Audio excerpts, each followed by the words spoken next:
often the character on screen was Osama bin Laden. So you might be thinking, well, isn't that exactly what folk wanted?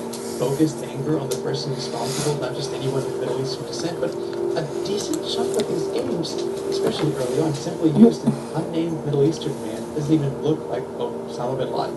Either way, games like this struck a chord with the Flash game audience, and a tsunami of similar interactive media appeared soon after. There was Torture Osama, Osama Bloody BL, Osama Bin Laden, Osama Whack 1.6, Deep Fry Osama, Blow Osama to Hell, Osama Hunter, Raid Osama, the list goes on and on. There are hundreds Psycho more Bandit. games just like Alright, this. let's see. I ended up Spark playing Plug. more I than do have the Spark Plug skin. 75 of these Okay, torture sims. the Joker. I do have the Joker skin, dude. I do have the Joker skin. Alright, Renegade Raider. I do have the Renegade Raider skin, dude. I do have the Renegade Raider, okay. Helix, Double Helix. Yes, I do have the Double Helix. Ninja. Yes, I do have the Ninja skin, dude. I do have the Ninja skin, dude. Let's go.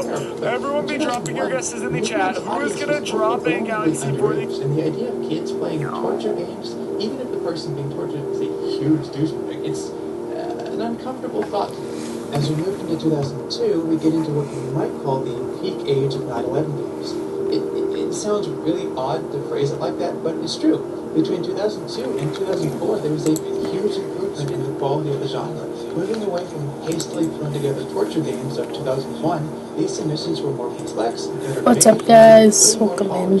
For example, even Weapons Inspector was a pretty good animated cutscenes. There was also an increasing number of military shooters that were adapting console or PC mechanics into these games, such as 2003's War on Terrorism. This was a fully developed flash shooter with multiple weapons in 4 different missions. It had good-looking level design and an increasingly brutal but fair difficulty curve. This was a legitimately good game. Also, the terrorist gun is a poster from Mamma Mia, the Broadway show. I don't know if that's what's on Mamma Mia, but by 2006, the number of reactionary 9/11 games being made had begun to drop. There are a lot of reasons, but part of that is probably due to the increasingly mixed feelings the U.S. had about their military involvement in Afghanistan and Iraq. Between 2003 and 2006, the U.S. occupation of Iraq went from 60% approval to nearly 60% disapproval. There was a significant loss in confidence about how we were reacting to 9/11, and that reflected in the games about it. By 2010, the 9/11 game genre was basically on its deathbed. People had lost interest, and flash game popularity was vanishing anyway. Smartphone app libraries were becoming the new standard way to play casual games, and those libraries were tightly curated. Very few games dealing with heavy topics like 9/11 were getting approved, but if we write off the genre entirely, in November of 2010, it gave us a couple of death rattles in the form of 2 final games. The first game was titled 9/11 Simulator. Unlike the majority of early 9/11's content, this game actually put you in the role of the terrorist. You flew a jumbo jet Let's go. hit your target. Some backlash, but not that much, and nothing even remotely comparable to what Tracer and Defender did. The second game, and the worst thing on this entire list, was 9/11 Jumpers, where you control somebody jumping off the World Trade Center to avoid burning. I don't know what to say about this game. Like, my only advice about this is don't watch a bunch of actual 9/11 footage like I did in this video, and then play games like 9/11 Jumpers. It is not a fun combination. And for a while, that was it. The supply and demand simply run out of 9/11 games as entertainment, but in 2015, it got something new.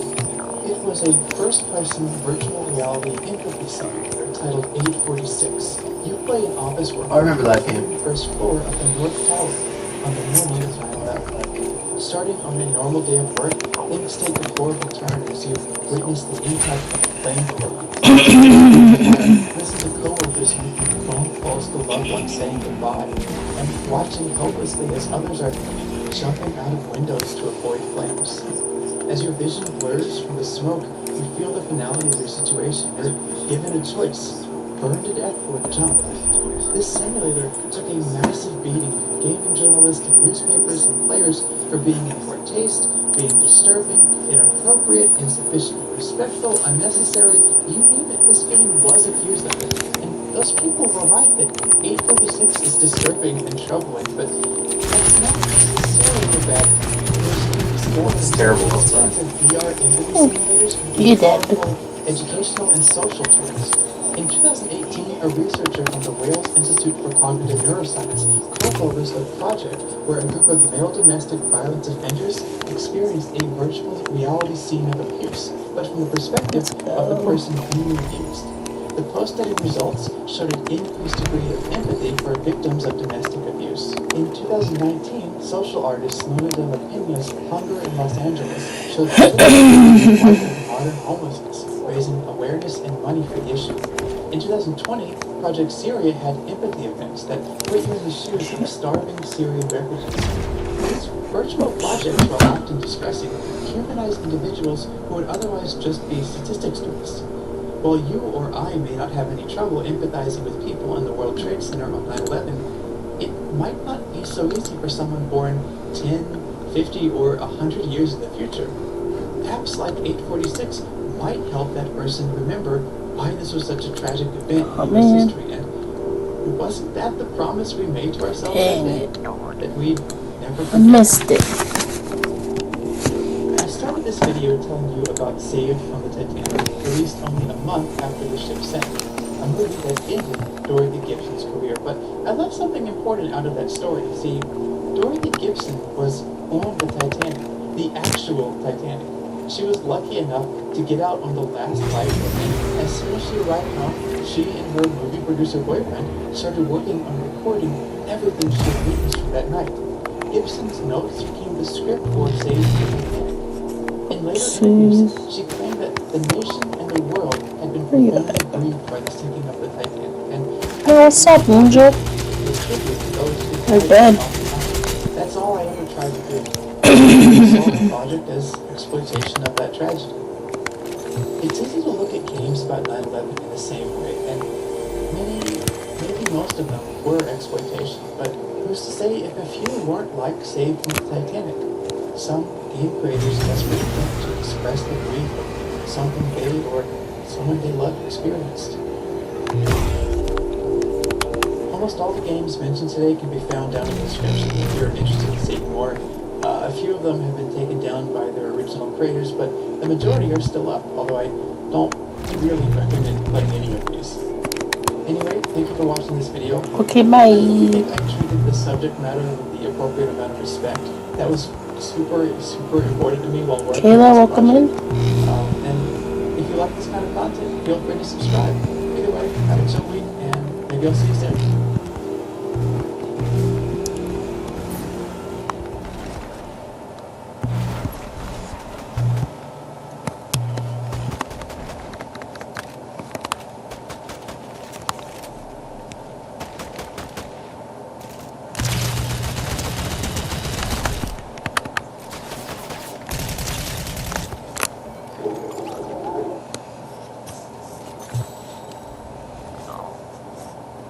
Alright, so I'm doing a deep dive on Kaiko this morning. Draft book, so I saw. What is this?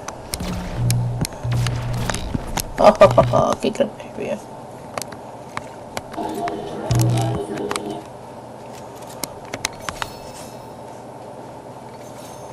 What is this? Ever since I was a kid, I've been fascinated by the idea that if you were to toss string breaks, you could in theory make a new one entirely out of spiderweb. So I went out into the forest to make my dream a reality, only to realize that this would be way harder than I thought. Because spiders doesn't naturally make individual strands long enough, and each strand is extremely weak on its own. But with the help of a spider expert, I spent the following weeks coming up with a plan. The plan required a very special spider to work. A spider that creates webs so strong that it can even capture birds.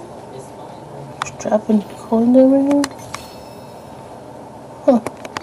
The NTSB has finally released the contents of the Black Hawk. Jennifer, welcome in.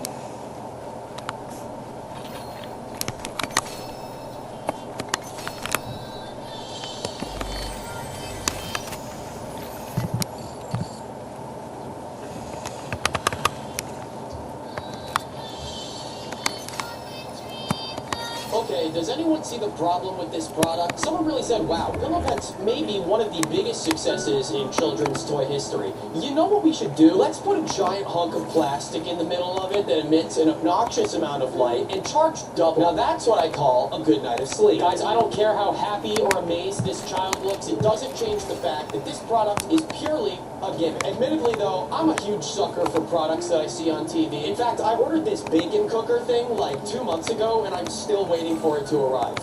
It's not going to show up. It's not going to show. All this being said, it's worth noting that even today, we're still surrounded by these sketchy products and services that come in many different shapes and sizes. The only difference is that now we know how to use the internet, so we don't have to call the cops when there's a hot single in our area that wants to talk to us. So today, let's take a trip down memory lane and regret every purchase that we've ever made, because spending money is actually terrifying.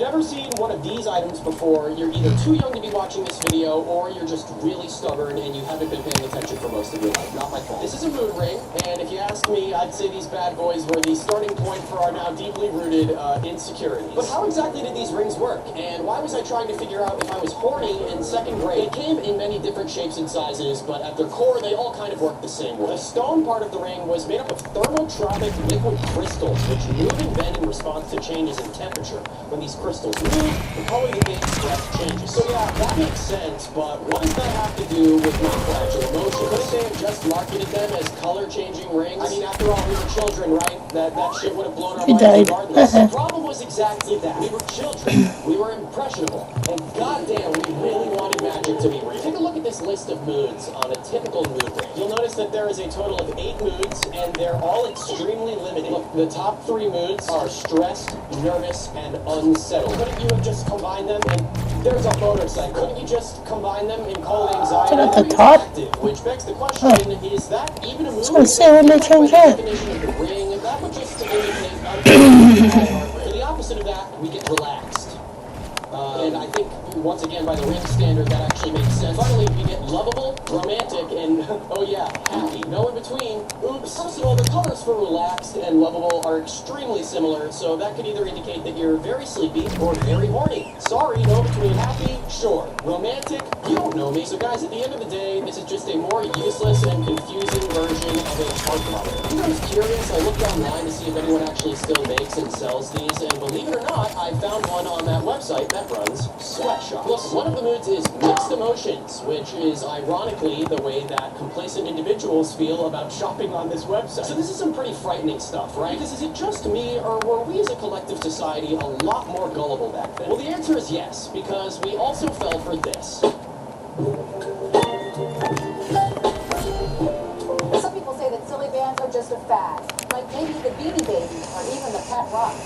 But Robert Clark said these bands are different because they appeal to both girls and boys, and even adults. Silly bands. Who didn't have one of these puppies? Of all the trends that came and passed in my childhood, I would say that this one had the largest chokehold on me and plenty of other kids. And when I say chokehold, I mean that these motherfuckers were literally cutting off our circulation. The first branded silly band sets could be found online for the first time in 2008. But what made these such a sham is that they were actually marketed to the masses as a completely different product than originally intended. They were first designed and released in Japan in 2002 as animal rubber bands to encourage sustainability by discouraging people from treating regular rubber bands as disposable. They didn't start to become popular in the US until around 2005 when they were a huge design and fashion hit at the MoMA design store in New York.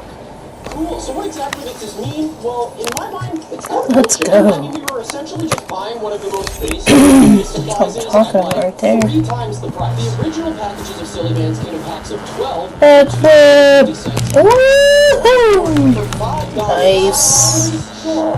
Hey, oh, looky here. I just found a half-pound bag of assorted color rubber bands for, oh, look, $5. Look at how many there are. That's so many. Well, forget about that, because if you didn't show up to school looking like this, yeah, you're eating lunch alone for the rest of the year, bucko. Speaking of that sleeve thing, this was very much a trend. It's very dangerous. Sitting in your elementary school classroom while your teacher proceeds to cut an entire collection off of your friend's arm is a life-changing experience. Coincidentally and completely related, that was the same day that I found out that I had a penis. Whiffed it. Wouldn't that be cool? Yes. With me and 2 of my friends start an underground superman market out of like outbacks in school? I don't know. You tell me. When you get with all this rubber band nonsense, people get a little bit wiser about, you know, their trend subscription, if you will. But, no. People will buy anything. All you have to do is just make it big. The power balance.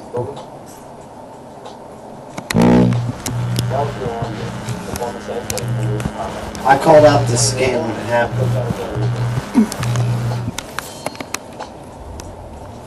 Hey, Jacob, welcome in. Triggered a deep core memory. I mean, I really feel like everyone had one of these at some point in time. Maybe it was just me. I think in my time I went through like 3 of these, and to this day, I still don't know what the fuck they were supposed to do. It seemed like everyone who had them swore by them, but it was always a white mom, and the story was always something like, I went on a run this morning with no breakfast and no coffee, and I feel like $1 million because of this thing. Okay, but what did the original manufacturer claim that it actually did? The company claimed the wristbands could provide added power, strength, and balance by harnessing the energy of the wearer's own cells. These claims made a class action lawsuit. Power balance bracelets are still manufactured and sold, although the company has dramatically pulled back on its claims. Yeah, no shit, idiots. Now, for those of us who actually paid attention in science class, the manufacturer was the bracelet speeds up the rate of cellular respiration, which is the process that cells go through to produce energy. Now, you may be asking yourself, what about this design contributes to that microscopic process? Don't worry, I have an answer for you. Plastic. What do you mean that doesn't make sense? You sound crazy right now. The power balance is actually considered to be one of the most successful marketing scams of all time. It's so close to being illegal, like it's almost there. But that does bring me to another major point in this video. In planning this video, I tried to organize everything under the idea of it all being a scam. But technically, this is the only product that qualifies as a scam, being that it is in fact a fraudulent product that does not deliver on its marketed function. But dude, how can you hate on it if everyone was wearing it? Dead. The GOAT, Kobe, the GOAT, Bill Clinton. Oh, okay. Yeah, now it makes sense. So now we're going to transition a little bit, because these products are what I would consider What was to be that? commonplace. They were so popular that they could be found in just about every store, so there was no need for any mass marketing via TV commercials. But what about the products that did require that format? What about the commercials that we saw every single day without fail?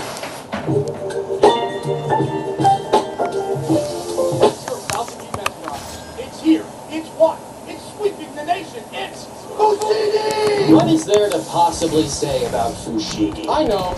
Ball. Now, for those who may not be aware, the idea for this product was to create a sphere so round and so shiny that when properly manipulated, it looked like the ball was moving on its own. This was, of course, one of those products that took a lot of time and dedication to master. And by time and dedication, I mean ruthlessly studying the almost 5 hours of tutorial content on the included DVD. Studying this content would help you unlock epic tricks, such as the prayer cross, levitation, and the enigma. Yeah, I don't know. Users were even encouraged to learn how to maneuver multiple Fushigi. Users were even encouraged to learn how to maneuver multiple balls at the same time. And that wording really helps the joke I'm trying to make. I actually remember my favorite part of the commercials being the testimonials at the end. It's just funny because I feel like back in the day it was super easy to convince people to buy a product with the most brain-dead review of all time. Sick. So much fun. I love it. Amazing. I love it. My grandson, he's 16, he would love one of those. I want to buy it now. But other than it being a massive waste of time, what made this product such a sham? Well, let's refer to logistics for a moment, okay? We're dealing with a completely reflective surface here, right? So what happens when I finish my cheesy stuffed crust pizza and immediately want to start rubbing up on my fushigi? Or what happens when I finish digging in my butt crack and immediately that thing's gonna get greasy, folks, and when the surface gets greased up, the magic is gone. Happy birthday, dear This is Fushigi. And got a product demo video that I found for the Fushigi. That wasn't scripted. He did that on his own accord. Oh wow. The Fushigi is really just a reflective metal sphere surrounded by a thick layer of crystal clear acrylic. When you hold the ball, the acrylic gives the appearance that you are not making contact with the ball. So it's metal covered in acrylic. It is simply a ball of material. Also, this product is made for idiots. And idiots love to drop things. So if it slips out of your hand, well, there goes $19.99 plus $6.99 shipping and handling. No shoes. Keep baby. The toy every kid wanted, but seemingly never acquired. Was this because our parents think we didn't need them, or was it because of the obvious fact that these shoes were just glorified death traps? To this day, I have worn a pair of moon shoes a total of one time in my life, and I can confidently say it was terrifying 3 minutes of my entire life. Do you see how the children jump and move in the commercial? This is an inhuman amount of nimbleness. However, I want you to take a very close look at this opening shot where the children jump towards the camera. Can we agree that they're not high at all? Because to me, Nice try though. losers. Hey, Shoes were Flipper. first launched in 1992 and were marketed as lightweight shoes made of high-density plastic with adjustable Hi. nylon Hello, what's straps up? that gave kids the illusion that they were walking on the moon. Now, what they Welcome won't tell in, you welcome is in. that these shoes actually require the individual to assemble using up to 100 rubber bands, making the build time anywhere from 30 minutes to an hour. Fuck no. What child is going to be capable and willing to Armando, that would be Hoffman. like if Pokemon cards required you to soak the cards in water to find out what you got. Actually, that's kind of awesome. However, we need to address the elephant in the room with this product, which is that this product is just a complete hazard. If you try hitting a nasty jump like this, and then accidentally landed on the wrong part of the shoe, How's your day going, the Abel? ankle would fracture so badly that it would just become part of the shoe. I found this product demo video of this lady using the shoe, but you'll notice that she never jumps and also grounds herself as much as possible. This is the definition of fear, okay? Although the product was never recalled, there have been multiple accounts of various leg and ankle injuries associated with the shoe. Can you even possibly imagine the embarrassment in the emergency room after that? Look, doctor, I spent 30 minutes to an hour building my own personal saw trap, and if I get out of here, I'm gonna do it. Look at that. No way! To the song literally say, it's a necessity. That's so dumb. Why is it a necessity? What's waiting for us on the moon that we don't know about? I think it goes without saying that Moon Shoes did not provide the service advertised, or at least not to the fullest extent. The only place I was able to find the most recent model for sale was on Amazon for $36, but don't worry guys, it's 8% off. Because someone thought that now was a great time to put Moon Shoes on sale. I think that looking back at products like this is very eye-opening. Believe it or not. I mean, when you watch these commercials, it's pretty clear that they tried to employ every single attention-grabbing tactic in the book. But did we really need these things? Were my elementary school peers really going to euthanize me if I didn't show up to school wearing the, what are we calling this? But most importantly, guys, and not to sidetrack from my conclusion, but this is a ball of building materials, and I'm not getting over it. This is something you sell in a gift shop, like, oh, this is a fragment of so-and-so's... I don't fucking know, you know what I mean? I guess what I'm trying to say is that we've always been idiotic consumers. And although products and services have drastically changed since the time of these items, I think that advancement in that department just makes us even more susceptible to making the aforementioned idiotic purchases. We spend over $1,000 on cell phones now. Is that not completely sickening to anyone else? Oh yeah, and that bacon maker that I mentioned at the beginning. It took me 3 days to write this script, and I filmed it on day 3. It was supposed to get here on day 1. Meaning I'm literally a part of the point that I'm trying to make here. And that is unhealthy. Look, it's fake. Look at that. There's so much more that I wanted to talk about in this video in terms of like gimmicky concepts and stuff, but I had so many ideas for that I'm just going to reserve it for another video. Because I like this. I like having this behind me and being able to point at things that don't actually exist yet, because I'm the editor. I really hope that you enjoyed this video and that...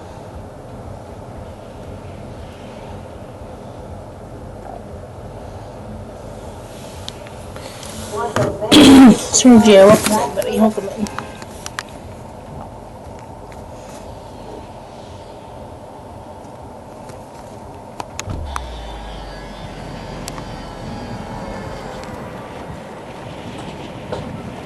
This is a cast saw. It's used to extract you from a cast and your bones heal. The blades are sharp enough and fast enough to cut through the hard outer shell of the cast. And that seems pretty dangerous given how close the cutting blade gets to soft human skin parts. And it would be a terrible idea for someone with no medical experience Tap that screen, guys. I'd to appreciate it. procedure on themselves. Like, what if my hand slid and the blade touched my skin?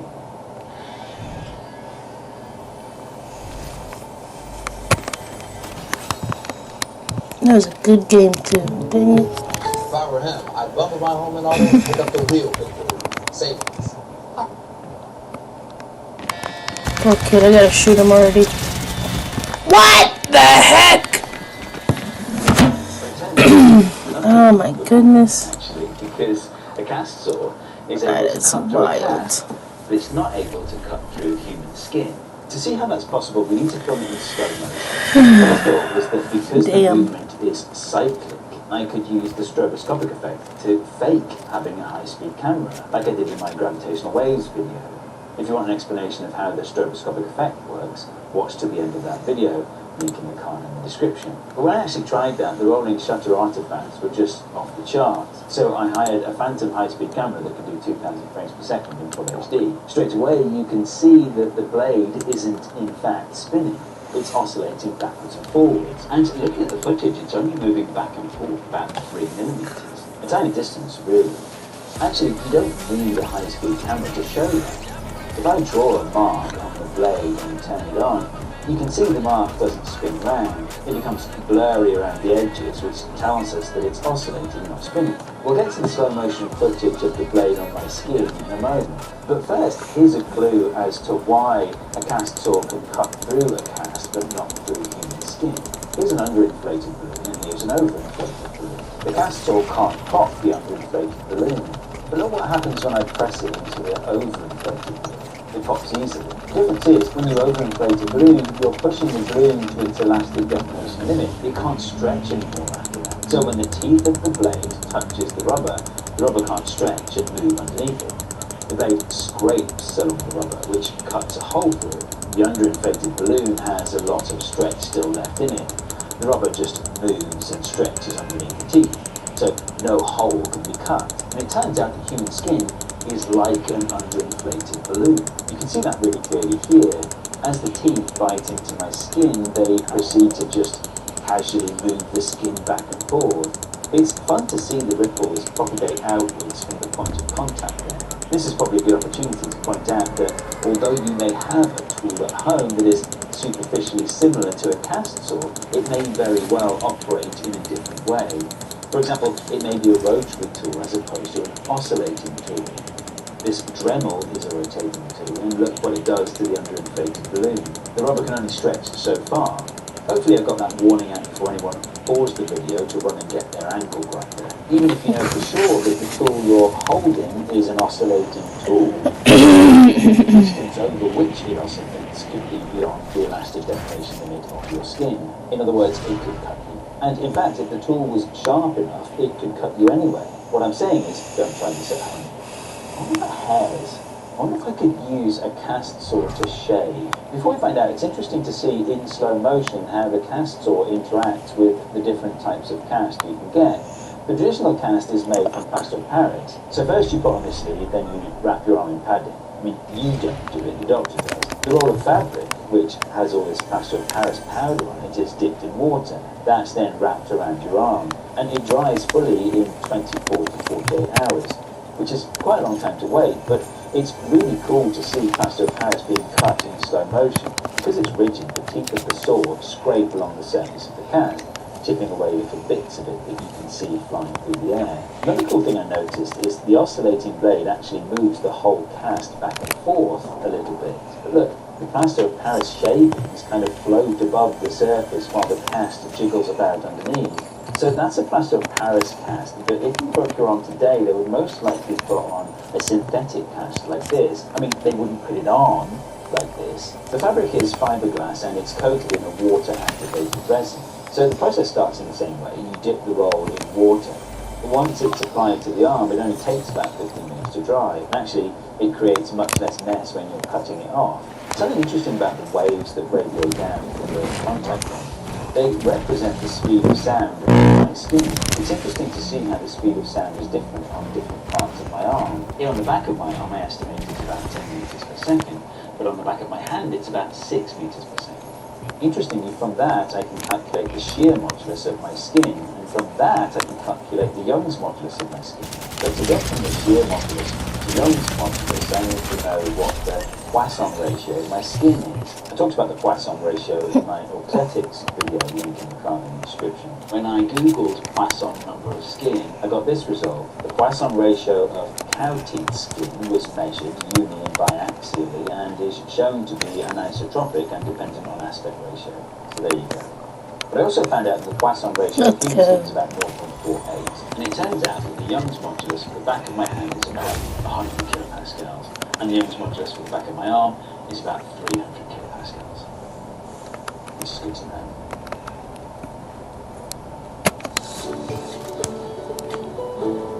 Pride. You can buy it, but it...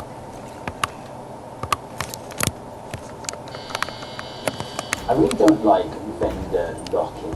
For example, email doesn't have vendor lock-in. Like, I could use Gmail as my vendor, you could use Hotmail, we could still communicate. Whereas I couldn't use Facebook to DM you on Twitter because those services use proprietary protocols that don't talk to each other. It even happens in the physical world. Like, I have this power tool and a bunch of batteries that go with the power tool, but the connection is proprietary, so if I wanted to switch to a different brand of power tool, I need to buy a bunch of new batteries to go with it. Even razors have proprietary connection technology, so once you bought a particular razor handle, you have to continue buying the cartridges from the same manufacturer. Welcome in, Derp. There's been no standard for Awesome dude. for over 200 years. The safety razor.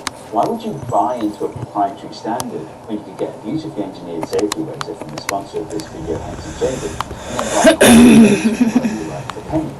Compare that to a cartridge razor where the handle is cheap but the cartridges are sold at a cheap market. It might seem like an economical option at the beginning, but it's a false economy. The total cost of ownership of the Henson AR-13 is lower than a cartridge razor after just a few months. The Henson AR-13 is what you get when a family-run aerospace machine shop pivots to making their own products. The blade is well supported by its all-metal body. It protrudes exactly 30 microns from the blade with an afterload power-on-bar razors for a really nice shape. The nice thing is, you don't have to buy a new handle once a year, but once a lifetime. Gotcha. It's something you literally buy once, ever. But what's the actual shave like? Well, I shaved this side of my face with the Henson AR-13. I shaved this side of my face with a cast saw, and the difference is unbelievable. Go to hensonshave.com/Steve Mold and use promo code Steve Mold at checkout to get 100 free blades with your purchase of all. Just make sure both items are Bitch, gotcha again. The link is also in the description, so check out Henson Shave. I hope you enjoyed this video. If you did, don't forget to hit subscribe, and the algorithm thinks you'll enjoy this video next.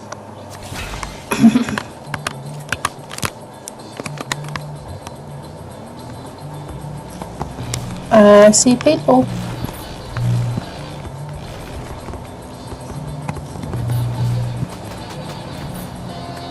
Dead.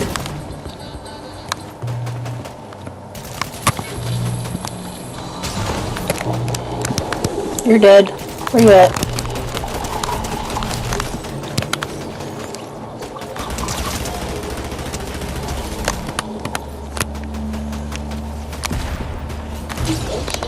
of moderate to severe eczema disrupts my skin once a day, despite control. But now I have People everywhere. Revoke is a once daily pill that reduces the itch and helps clear the rash of eczema fast. Some taking Revoke felt significant itch relief as early as 2 days. Some achieved dramatic skin clearance as early as 2 weeks. Many saw That was whack. Revoke can lower ability to fight infections, treatment tests for blood serious infections, blood clots, self-fading upper cancers, including lymphoma and skin, serious allergic reactions, GI tears, death, heart attack, and stroke occur. CV event risk increases in age 50 plus with a heart disease risk factor. Really whack, actually. Infection, hep B or C, smoked, are pregnant or planning. Don't take if allergic or have an infection. disrupt the itch and rash of eczema. Talk to your dermatologist. Dang it. Revoke itch and rash of eczema. Talk to your dermatologist. Dang it. Itch and rash of eczema. 6 months ago, I made the biggest mistake of my woodworking career. Now I have one chance for redemption. If you aren't one of the precious few people that actually consider yourself a fan of my channel, let me catch you up to speed. About 6 months ago, I was finishing a 3-table, $30,000 package for a couple over in Europe. I got almost all the way done with all 3 tables, and waiting over a year, and I found trapped moisture inside the wood, essentially rendering all 3 tables unusable. I was despondent. I didn't know what to do. I had to have a very uncomfortable call with them where I said, hey, I messed up. Do you want your money back? And they said, no, we'd like to stick with you, even if that means waiting another 6 or 8 months for our tables. And that's why I consider this to be the double or nothing, or the redemption build, because I can't get it wrong this time. Some of you are probably wondering, how do you guarantee you don't have the same exact problem with trapped moisture that you did last time, again on these slabs? And the answer is embarrassingly simple. All I have to do is check the moisture content with a pinless moisture meter. And this one's by Wagner, it's the Orion 950, and it's an investment, it's like $550, but it could have saved me anywhere from $4,000 to $30,000 depending on how you look at that last build. So I make sure every single slab that I buy now is checked, not just in one spot, but in multiple spots. Feel good about it? I feel good about the moisture content of this wood at least. I will say my wood supplier, Gobi Walnut, really stepped up. He said, hey, what can I do to make up for those slabs that weren't properly dried? And these slabs were even nicer than the last ones, but they cost almost triple. These 2 slabs were about $12,000, and I said, you really want to make it up to the clients, you can give them these slabs at no additional cost. And he said, absolutely no problem. So in the end, the client is actually getting wood that is much, much nicer at no additional cost to them. Nice. After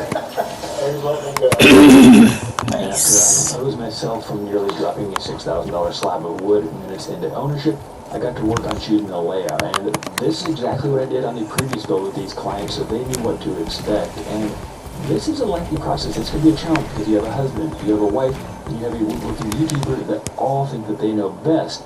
However, they're paying me, so I do my best to help them make the best decision for themselves, because in the end, the decision really is on them, and they should get exactly what they want. But it's my job to help them make that decision, and it's a fun process. I actually really enjoy doing that, and these clients were great to work with. There's a lot about these builds and these videos that I can't control. I really can't control the finished color tone of the wood. I can't control how long these slabs take to dry in the kiln. I can't control how many people comment saying, how dumb do you have to be 12 months into a $30,000 project and not even check the moisture content of the wood? That sounds suspicious. We think that you're lying just to get more views. Which, by the way, I really wish I was lying about that, but I am, or at least I was that dumb. However, one of the things I have total control over is how methodical and how delicate I am cleaning up the slabs. Okay, tables. Oh my god. That's why I really take my time. I want to make sure I can break it absolutely as natural as possible. When you plane it, is it gonna? Are you gonna go through the other side? No, I think we still have plenty of room there. Went through. Okay, if my customers are watching, that one was also out of my control. The rest of the slab clamp, though, that is within my control. Anyway, after that last video debacle, I had the people from Wagner Moisture Meters reach out and they said, hey, what about this upcoming redemption video? Can we be a part of that one? And I was like, well, people like free stuff and I like my viewers. Do you want to give away some stuff to my viewers? And they're like, yeah, we do. And so they have put together a prize package. I think there's going to be 3 winners. Again, these moisture meters are like $550 a piece, so there's going to be at least 3 of those, and I think they're throwing in some more stuff as well. So there's a link in the video description if you want to check that out. Just a little nervous. Everything.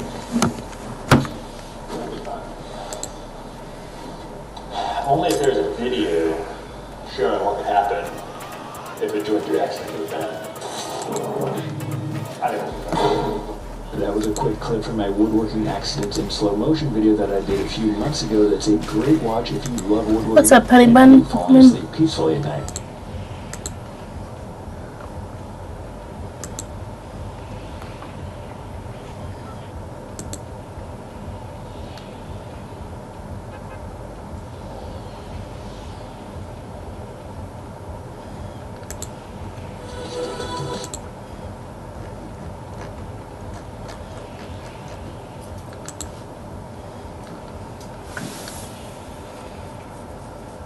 Been silly. Might eat it.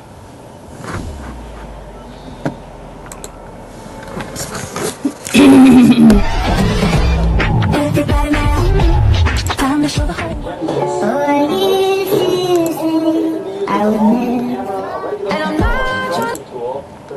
claims to be a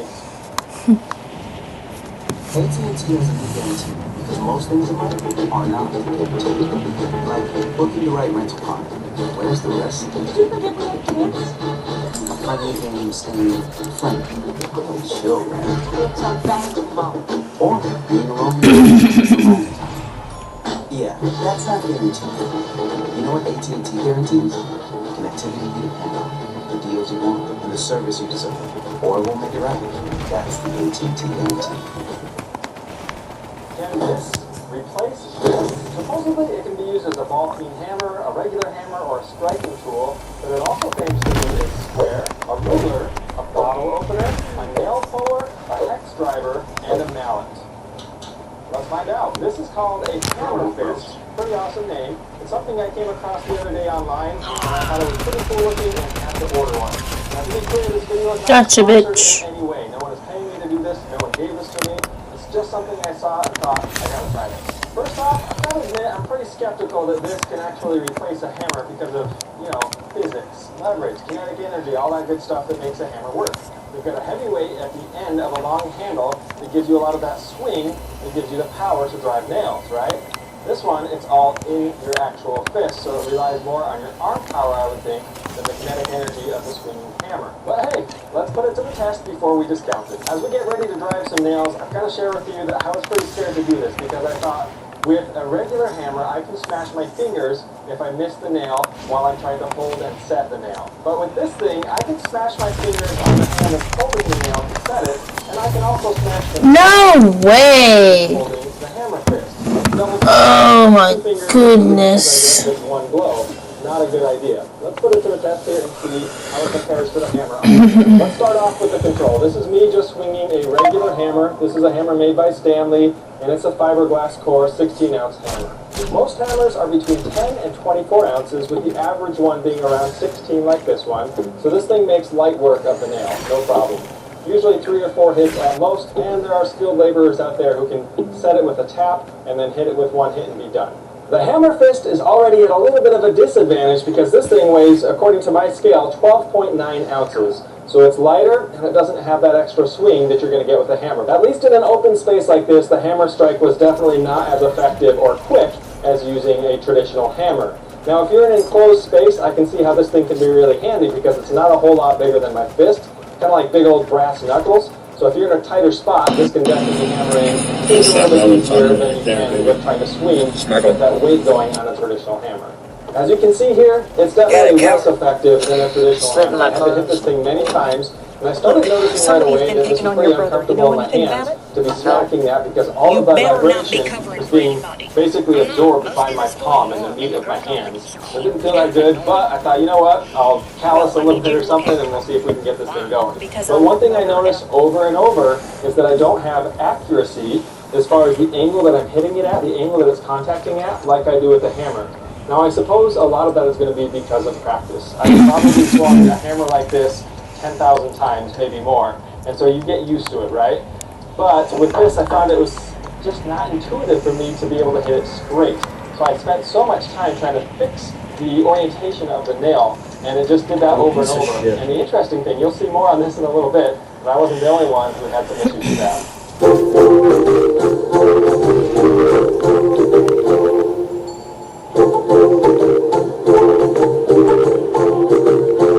Can you turn that down a little bit? There you go. Literally at 7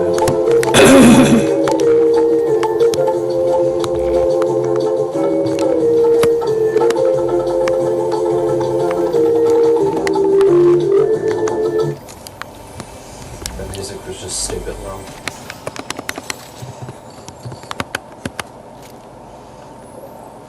At 9:31 p.m., the buzzer sounded in the Chicago. We're on the money. If you drive down self-destructive carport in the California What? you will hear music. It's supposed to sound a little bit like this.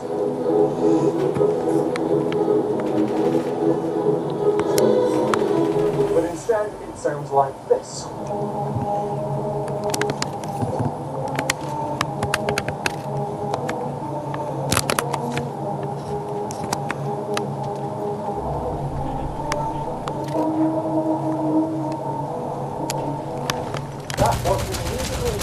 Manchester, California, and it's may have heard.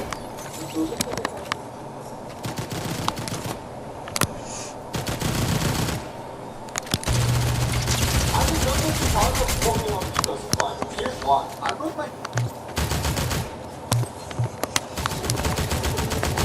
Right. You can find it, but it's not true with every energy system. I didn't know this Chicago walking on eco supply. Here's why. I broke my dad's guitar. And I need to replace it by tomorrow before he notices, but I live in the boonies and Daddy Bezos can't send me a replacement fast enough, so I tried to help people to try to make my own. But if I just do it, that would work at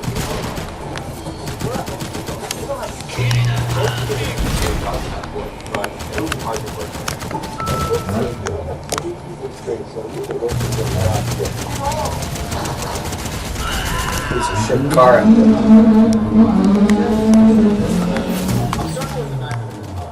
What was that?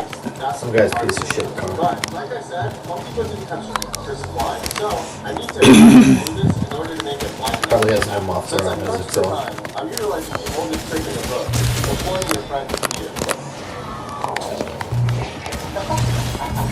it. Dude, you suck. You ready for the straightest cut in the world? Ooh. It's not very straight. Neither are you. No matter how much we try, we can't get that little bit of work out of it. Long story short, some people like sucks. And voila! That's actually kind of Oh no! someone didn't cut theirs right, so we gotta start over. 4 attempts later, and we finally got the this will be the back of the design. That didn't happen.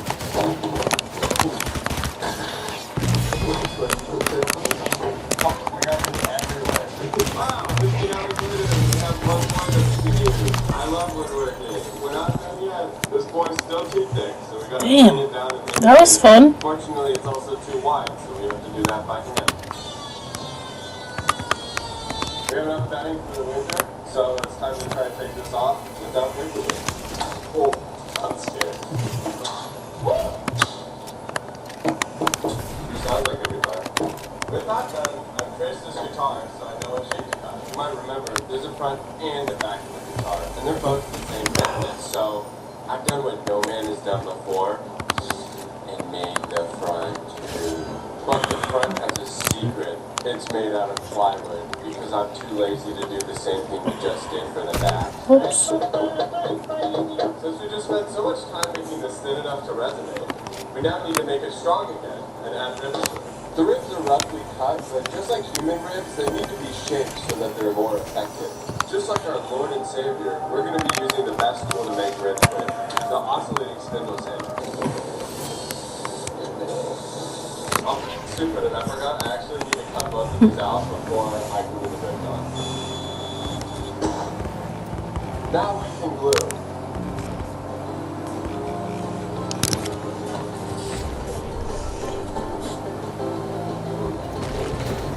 Just like you, this piece of plywood is really ugly.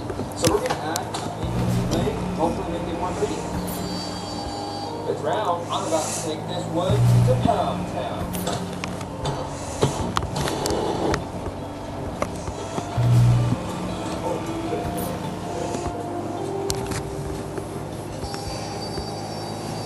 Wow, it's beautiful. Whoa. Whoops. Not as terrible as I thought. I mean, I didn't. Where Trump failed, I will succeed. It's time to build the walls. We're going to take the same plywood and try to get it to bend. Obviously, it doesn't bend, so we're going to need to make relief cuts on the back so that maybe it's more flexible than this. We need to form it to the size of the guitar. So we have to cut this out, and then we can form this board within there, and then it'll stay together. And all will sound good. Do you think that could smash the wood?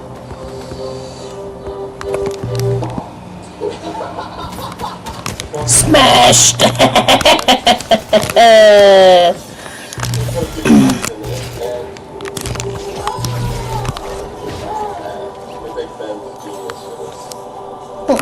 Got him. That was awesome. And I'm taking your gold.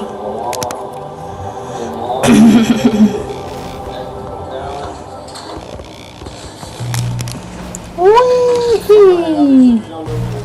What we saw on the internet is that you put this in here, and then you get a thicker piece of wood, and you put that in the same place, and you put that together, and then it's a structure. I think this part will work, but this part doesn't work. This is the maple. It keeps breaking. It breaks here. Break here. It just keeps breaking. Supposedly, you put this in hot water, and then you bend this over a hot thing, and then it'll bend instead of breaking. So we're gonna try that.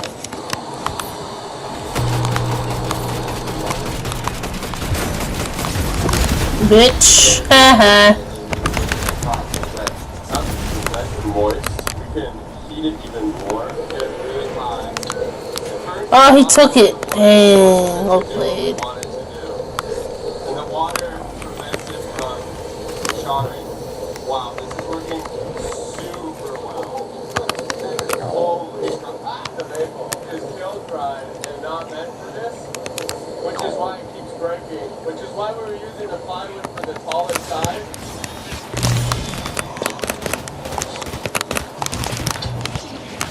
Oh, there you go. Shush.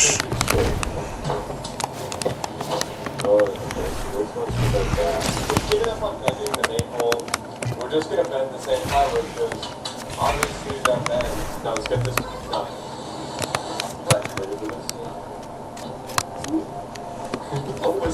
Alright, then I'm ready to do that for the base. We've got ourselves a potty trainer. Look at her using pull-ups training pants just like I did. And accidents happen, pull-ups back her up. So every day is a big rush forward. I'm so proud. Turn, you won't stop. I'm not a kid now. Oh, he's up there.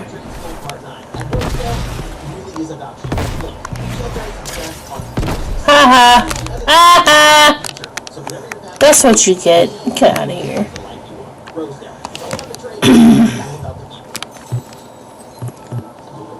Now that it's all cleaned up, I found that the best way to get it to submit to me is to burn its flesh, so let's do that.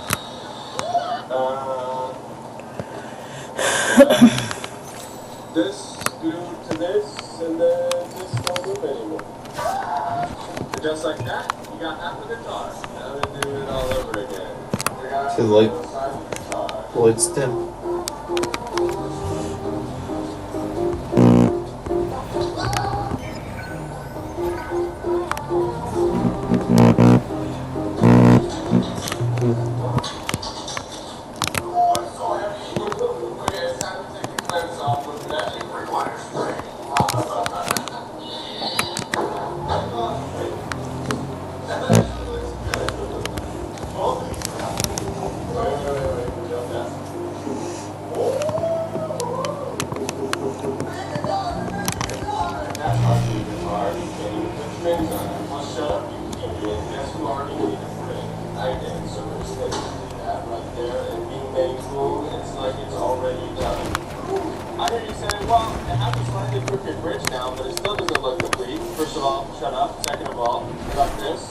Put this here, and then maybe it'll look more like a guitar.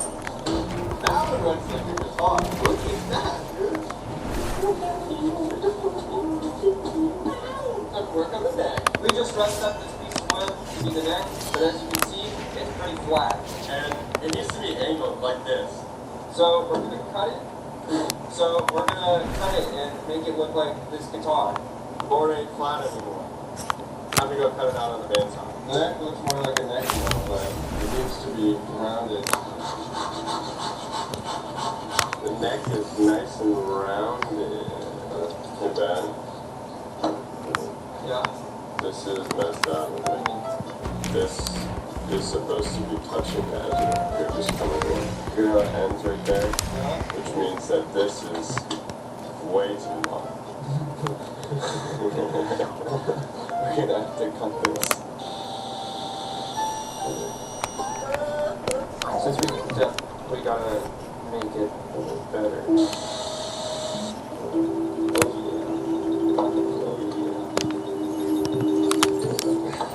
It's like the inverse of leg lengthening.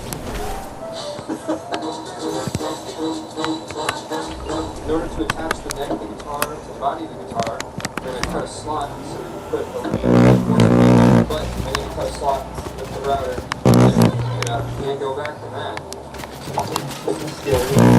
Oh, I see you. Looks like a blue.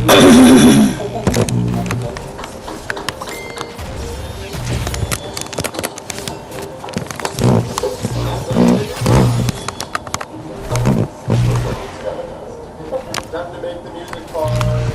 I don't think this is gonna go well. Just finishing nails. What? We're just gonna cut them off and see if we can put it in place. We have everything measured out. Try to run what's up, buddy. Hook 'em in. It's not good. Dang it. Alright, that only took forever. Now all the frets are cut, so I have to figure out if the nails are first. How do I even do that?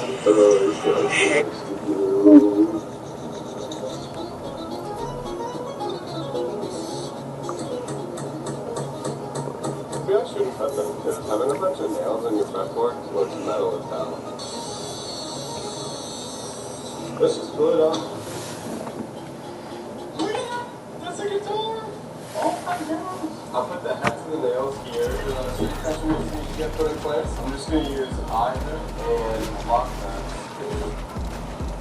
Wake up dry with Good Nights, the #1 nighttime underwear. Good Nights hold 3 water bottles to help protect against nighttime accidents. For up to 1.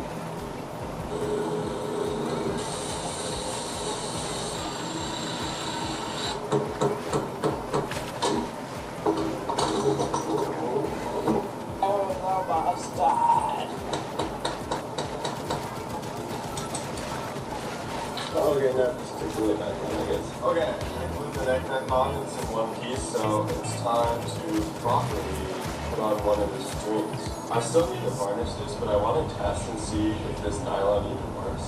This is just 50-pound nylon fishing lines.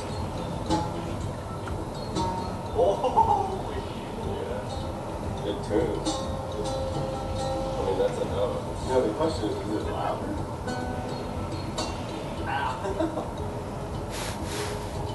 Okay, yeah, no, this is louder. Let's see if I can play any notes with it. Okay, that's really high. Okay, that's exactly the same note. Okay, every single time I play, it's I guess I'm this is definitely not the right way to do this, but at this point,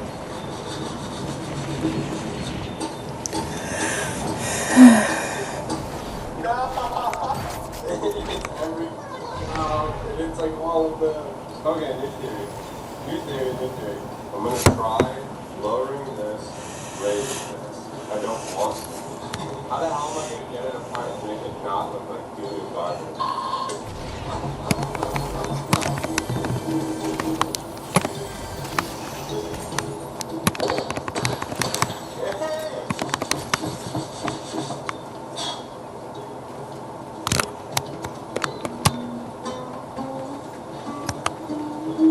It's better than what? Should I just string up all 6 of them?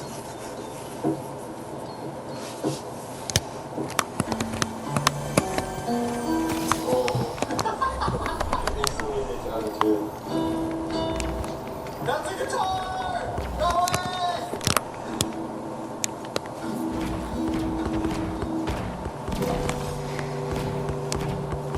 I think for the sake of Home Depot guitars, this is what a Home Depot guitar sounds like. And now, I will do my best to get it to sound good by using real strings. Before I put real guitar strings on this, let's varnish it up so it doesn't get damaged too much. Alright, the guitar's varnished. I got real guitar strings. These are metal guitar strings, so they should resonate even louder. I don't know if I'm going to be able to catch them properly. Hopefully this will fit. Oh, not that good. Yeah, I'm trying to just pick these up. And then it blurred in super well. Oh, hey, it pays to suck at building things. Once again.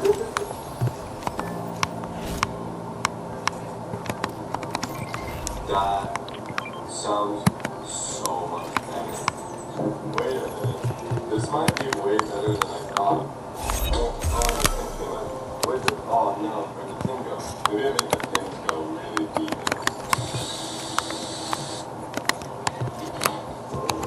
There, that's never coming out.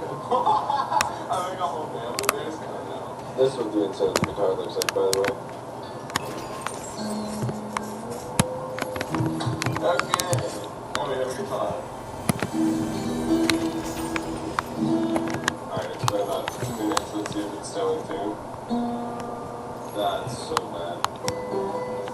This guitar is really bad, actually. First thing I'm noticing is that there's a big gap right here. The string is also really hot for some reason.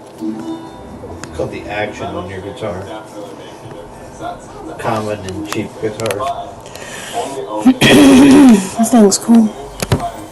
He made it. For just by the stuff you can find at Home Depot. Right. You can buy it, but it comes free with every energy swim.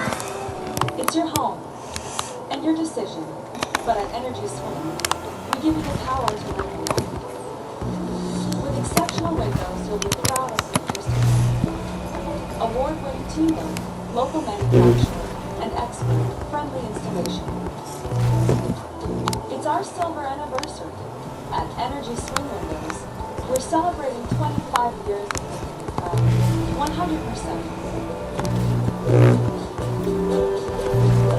We're all about you. So, when you call us, we're right there for you. It's in the damn tree.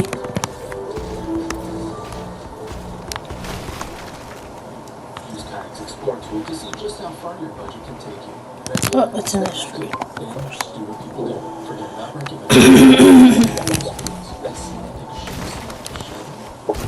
Oh yeah, regular. That's the kayak for a great deal. Oh, that's okay.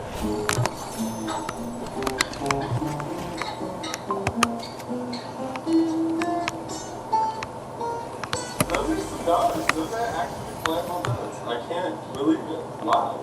It's just this one that's the problem. Right there, look at the bottom.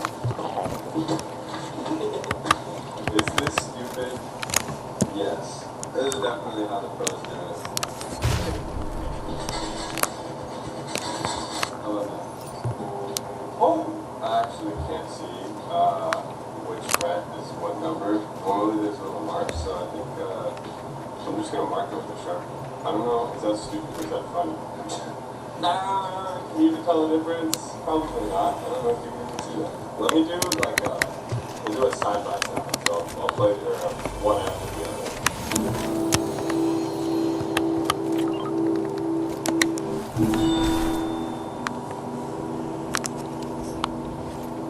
Sorry for the awful playing. I don't know how to play guitar, so this is gonna sound like shit on both of them, but it should sound better on this one.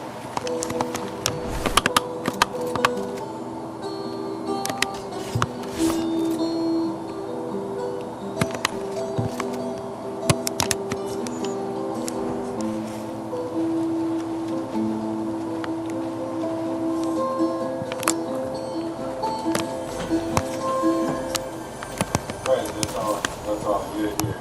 Mildly successful. Good sir, here's my guitar, okay?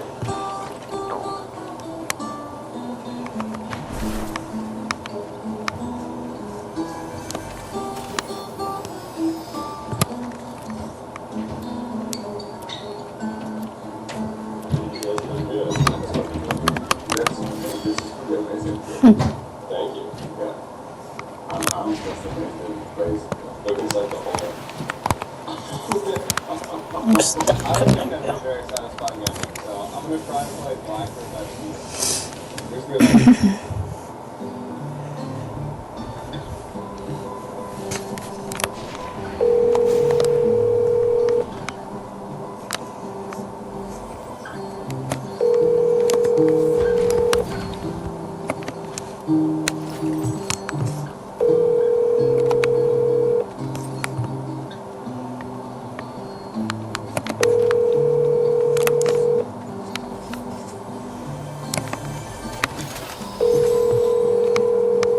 Your call has been forwarded to voicemail.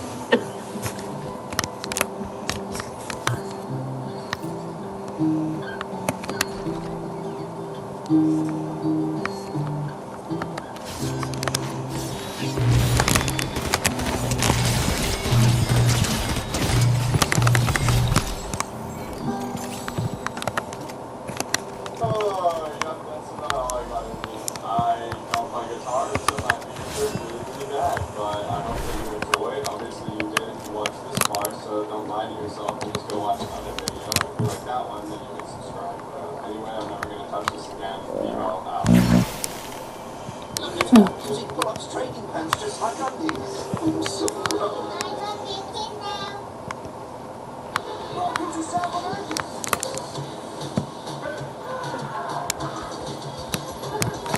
Old school Andy, what's up? Come in. Hope you're doing well, buddy.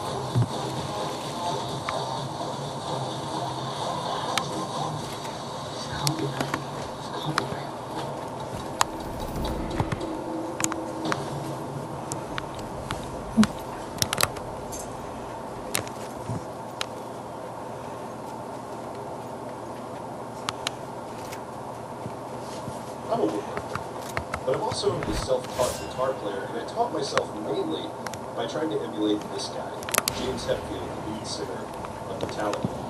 Now, I have always Metal like a wood. his signature Explorer, and I have no idea how to build a guitar. I just have a shop full of woodworking tools and woodworking experience. So of course I decided, let's go ahead and try to build a James Hetfield Tribute Explorer guitar all out of my garage. Now, one thing that woodworkers and guitar players have in common is I think most of them have thought about how people can build their own guitar. And most people, when they go to build their first guitar, usually do a kit or something like that, something a little simpler, maybe a Stratocaster or Telecaster style guitar. And I chose to go the complete opposite way. Now, as I mentioned, I wanted to build a Gibson style Explorer just like James Hetfield, and one of the things that Gibsons are known for is that the headstock, or where you would see the tuning machines at the top of the guitar, are angled. And so to do that and to create that effect, I'm making a scarf joint here now. This is definitely not going to be a how-to build a guitar, because this is my first one, and I've learned a ton along the way. Now, to make this scarf joint and to glue it up, what I decided to do here was to go ahead and drill on the outside where I'm going to glue it up. And what I did was I made sure to trace the actual neck and headstock of the guitar on there. So You're kidding me. Hold this in place while the glue dries. What's up, Judman? Welcome in, buddy. I noticed in all of the guitar build videos that I watched, and something that I certainly found is there is a lot of clamping in building a guitar. There's a lot of odd angles for clamping. So you are going to see a ton of clamps in this video. And if you decide to build your own guitar, you will definitely need a ton of different clamps. Now, a lot of guitar building winds up actually being a lot of basic woodworking techniques. And here what I'm doing is making sure that I have a nice flat surface, because as you can see, I'm going to start doing things like routing out a channel for the truss rod, working on the fretboard, and for that, I need a completely flat surface. Now you'll see these templates that I'm using. I downloaded a file, went and purchased one online, and then went to Staples and had them print these out on architect size paper, and wound up cutting them out and making the templates myself. And I have to say, new guitar building tip, I would definitely buy templates if you're really into it. So here I'm working on the truss rod, and the truss rod is something that I think people that don't play guitar, and even a lot of people who do play guitar, don't really even know exists. So it is a rod that is They heard all about you. Oh, you're gonna be so beastie. Oh my god. Who are you? Hello? Oh my gosh, what is Speedy? Where do you come from? Yeah, look at that leg. Can I pick you up?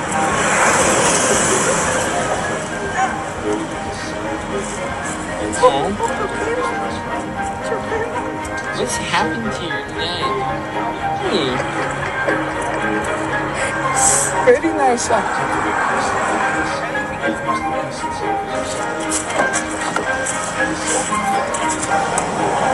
Where you come from, huh? There's a lot of different ways to do this. Square, blank, edge guide, in this case, making the start joint to just use this template. This was the first of many specialty tools that I wound up needing to build this guitar from scratch. There's a lot that goes into building this that I did not utilize at the start. So when you look at the it is a pretty uniform thickness and depth until you get right up to the head there. And so after I routed out the channel, I'm marking out how wide the head is, and so I'm going to need to use chisels and a couple other hand tools to make that section a little bit wider to accept the truss rod. Now, one thing that I was kind of interested to find is that this is really one of those things that you can do with very simple tools. You can do it with hand tools, power tools. There's all sorts of great resources out there. If you look online or look on YouTube, of people who build amazing guitars with nothing but hand tools. And this was a portion of the build that I really felt hand tools were really the best for the job. I could have gone back in there and set the router back up and tried to route out a little deeper, route out a little wider. But using the chisels, the router plane was just a lot easier. So this is how we're going to eventually access the truss rod, is through the headstock. We drill a hole that connects from the headstock to the truss rod, and that way you'll be able to fix your neck over time if you get both. G Money, what's up? Welcome in, welcome in. Drilled out the pilot holes where the tuning machines will eventually go here. And there's a couple different tools that wound up being kind of the heroes of this build. And the bandsaw was definitely the first one. If you're going to be building a guitar, a bandsaw is a fantastic thing to have. As you can see here, I'm using it to cut out the body. You're going to see me here in a minute using it to cut out the neck. It really was a valuable tool to have. Now again, you can do this all with hand tools, but this just made it so much easier. Now, just starting out the woodwork, the bandsaw is a skill to learn. And here you can see how I'm approaching cutting around this corner. The blade that I have in there is a little bit too wide, and I just make a bunch of relief cuts and then slowly go back and Oh shit. and in this case, I'm using the bandsaw as a precursor to unlock the template out. Is you want to cut this close to the line as you possibly can from your template. What the fuck? That line. So I'm moving fast here in the video, but this is not actual speed. I have this sped up probably 5 or 6 times the actual speed that I was doing, and that's just for the pace of the video, and so you guys can keep the video moving here, but in real life, with your bandsaw, you don't want to move. Now, I want to talk about template routing. This is something that we see on social media a lot, and there is a ton of this in guitar building as well, and I have this sped up 150 times. It is 1,500% of its normal speed. I see far too many people on social media with far too much material left over, moving far too quickly, especially when they get to end grade, making things like charcuterie boards and all that sort of stuff. You see a lot of that kind of template routing out there. The router table and routers in general are a tool that you really need to make sure that you respect and take your time with. So this is real speed here coming around the corner with minimal material on end grade. So you can see how slow I'm actually moving. This particular clip is not sped up. The rest of these are definitely sped up. Again, same deal as the bandsaw, just to kind of pace everything. Now, what I'm doing here first is I don't have a template bit that it's quite tall enough, so I'm cutting with a shorter bit, cutting with most of the material flush with the template, and then I'm just going to raise the bit here, and again, go back and make passes. It's interesting, a lot of people are scared of the router table, and yet there's this dichotomy where we see a lot of crazy router table use on the internet, but then I think it causes a lot of fear with people too, so learn how to use your tools safely.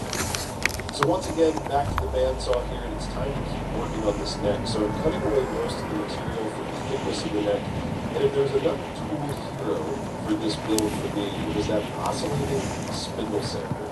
You're going to see that quite a bit in this build. So once I got the neck shaped mostly how I wanted it was time to start working on the fretboard, and this is what happens when you don't turn your dust collection on at the bandsaw. Not a good thing to do. I'm using rosewood here for the fretboard, so I cut it closely to thickness and then use the drum sander to sneak up. Now the thickness ultimately is going to be 1/4 inch. I went ahead and cut it to 5/16 so that I would have some room for sanding. Now of all of the handy tools that you can get to build guitars, I thought this one was probably the most useful. It is a fret slotting plater box that helps you set the depth for each fret, and along with a little jig helps you cut each fret precisely. And this was my first time doing this. I didn't want to try doing it by hand. I'd love to try that down the road. Now once you've made your fretboard, you want to make sure that you get it in perfect. You don't want it sliding around with all this glue. And yes, that is a toothpick. One of the tricks is that you drill some small holes through a fret slot near the bottom of the fretboard and near the top or near the higher frets and the lower frets. And you use those as registration points so that when you glue this up, it glues in nice and straight. You'll notice there's a white center line on the fretboard that matches with the center line there, kind of down at the butt of the neck. And the center line in guitar building, I found, is incredibly important. You don't want your fretboard going off kilter. And what did I tell you about clamps? So now it's time to start shaping the neck a little bit more, and one of the things that you notice is I'm doing a ton of work on the neck first. I've seen people build these guitars in different ways. Some people start more on the body. Most people I know of start mostly on the neck in doing my research, and so that's where I'm doing most of my work. Now here again you can see this oscillating drum sander is a super useful tool to have if you are into building guitars. It just made so much of the shaping a lot easier. And again, what I'm trying to do is get really close to the final thickness of the neck before I go into all of the hand shaping and remove as much material as possible with power tools before I have to go in and start using a rasp. Now what I've done here is marked on the sides where I know how thick I want those sides to be, and I'm just going to use this rasp to go ahead and work my way up. Now you can see my super nice, super expensive cut-up box that is giving me my neck profile. And what I'm doing is going to the 1st fret, the 6th fret, and the 12th fret. And I'm using a rasp, starting with a more gritty rasp and moving up to a more fine rasp, and cutting out the neck profile with those 3 sections. And a lot of this is feel. You'll see me frequently throughout the neck shaping, reaching my hand in and touching it. So much of guitar playing is feel, and so a lot of times I'm feeling, do I have bumps and everything, and just looking for that feel of the neck. Now once we've carved the correct profile at those 3 different spots, now all I have to do is connect the dots. So again, we use a variety of hand tools here to go ahead and move the bulk of this material, again starting with rougher tools and moving into finer things in here. I'm doing a little bit of work carving the volute. Hopefully I'm pronouncing that correctly. I'm pretty sure it's volute. But making that scarf joint could, in theory, be a bit of a weak point there in the neck. And so the volute adds a little bit of thickness there right at the scarf joint. I also find it's a nice place just to kind of register your hand, and so you know as you're moving up towards that 1st fret. It's a nice spot just for playing. So once I got everything roughly shaped with rasps, then it was time to start a lot of hand sanding. And again, if you're not into sanding, then guitar building is definitely not for you. This is a really good trick that I picked up not from guitar building, but just from general woodworking. If you have one of those oscillating drum sanders or any sort of cylindrical object, you can wrap your sandpaper around that to give you something to work around the curves.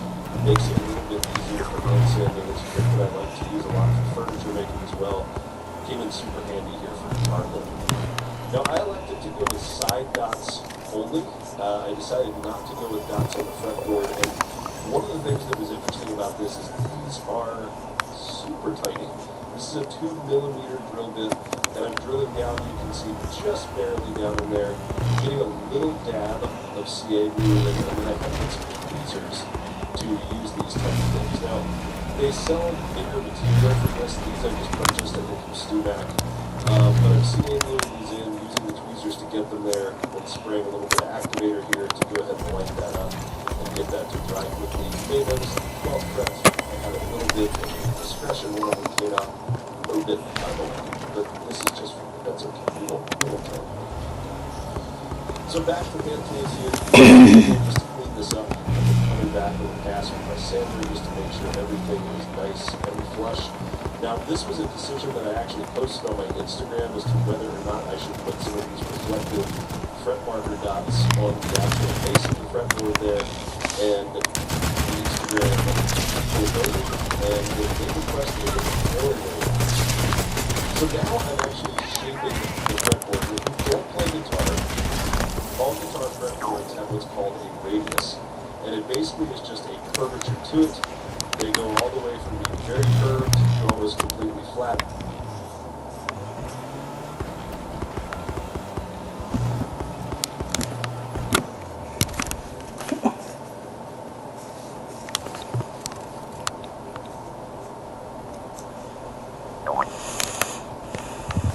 It has now become a lit.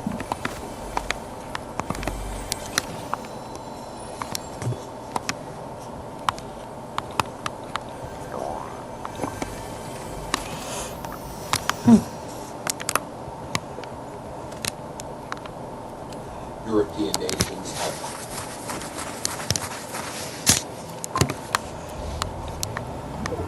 One of the main reasons I came to YouTube in the first place was to open up people's minds on how things.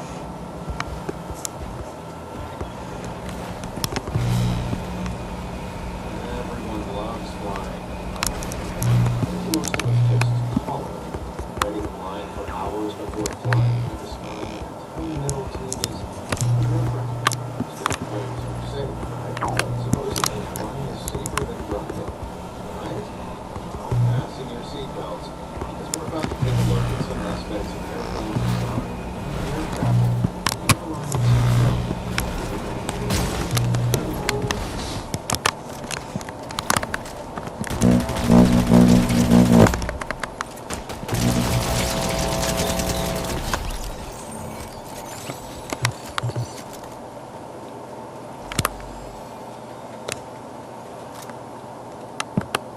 Indeed, but one.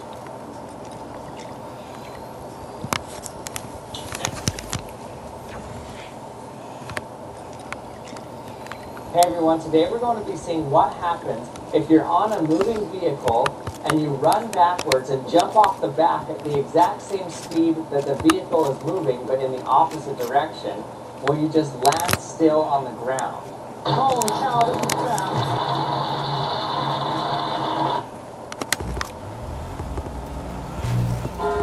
This is the place we chose for our honeymoon? The listing said it's a modern, rusticated, and quaint rural setting. Plus, we got it for a steal. Maybe because it's far. If it's important, So the idea for this video came when I made a video about shooting a Nerf gun backwards while I was driving forward in my car. Bitch.